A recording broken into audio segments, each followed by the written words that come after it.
Welcome back to Yield Mint, and today we are punching some custom golf ball markers. We're going to be punching some blanks out of aluminum. We're going to be using our 7% or our 7-degree angled punch and our holder. And what that does is it keeps it lined up for us and holds the sheet in place. And I'll show you how that works. That blank that I just showed you is the same thickness as the sheet we're going to be punching out of. And we have to take out the previous sheet thickness, which was some thinner, a little bit thinner copper that we were using. And we're going to go ahead and put that aluminum one in there. And that keeps everything level and balanced because I'll have the sheet pressed in on the other side that acts as a spacer for us. And we're going to go ahead and get the sheet in here. And I can get 81 punches out of one 12 by 12 inch sheet of aluminum with this size coin. And so it's much like cutting cookies out. You're trying to maximize, make sure you're not making any mistakes and don't lose any. So we've got it in there, we've got it squeezed down, tightened in place. We're going to go ahead and put it in our 20-ton hydraulic press. And we're going to go ahead and get our punch put in and then get things tightened up.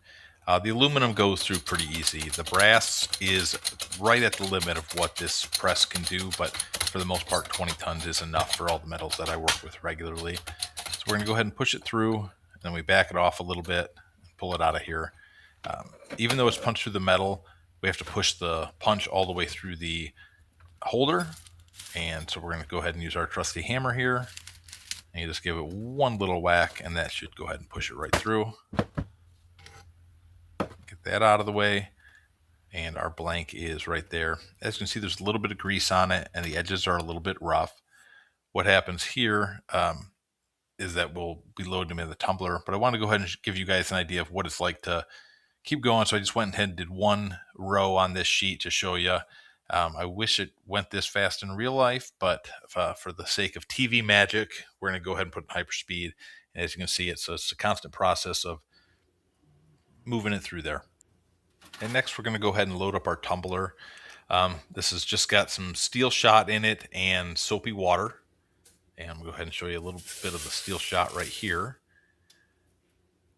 And they're just little BBs of various sizes.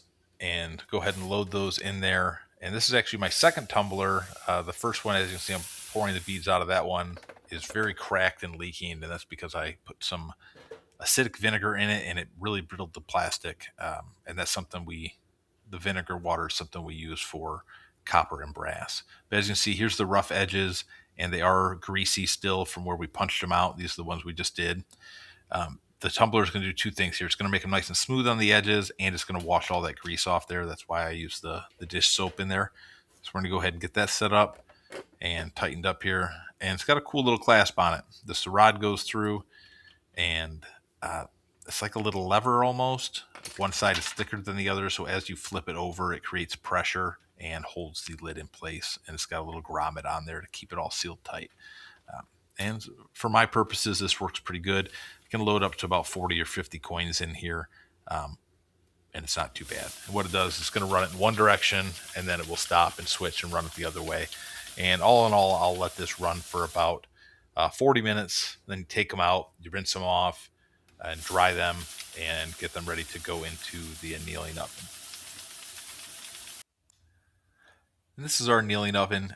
Pretty small, but for our purposes, great. I'm going to load some aluminum in there, about 5 high. Ended up doing more than what you saw in the earlier video, and I had some others that needed to get annealed as well. And what the annealing process is doing is it is heating up the metal, and that will soften it. When it gets rolled into sheets, the aluminum gets harder, and that happens with all metal. It's called work hardening. And what this does is it kind of resets the hardness of the metal. It makes it easier for us to get a very nice strike on it. So we're going to go ahead and close this up, and this will run at about 650 degrees Fahrenheit for the better part of an hour to an hour and a half. And then what I do is I just turn it off and let it cool down by itself. Because of how insulated it is, that will actually run in there it'll be hot hours later. So what I usually do is come out the next day, and here I am the next day. We're going to go ahead and open it up. Aluminum is very cool because it doesn't oxidize. When we do brass and we do copper, they change color.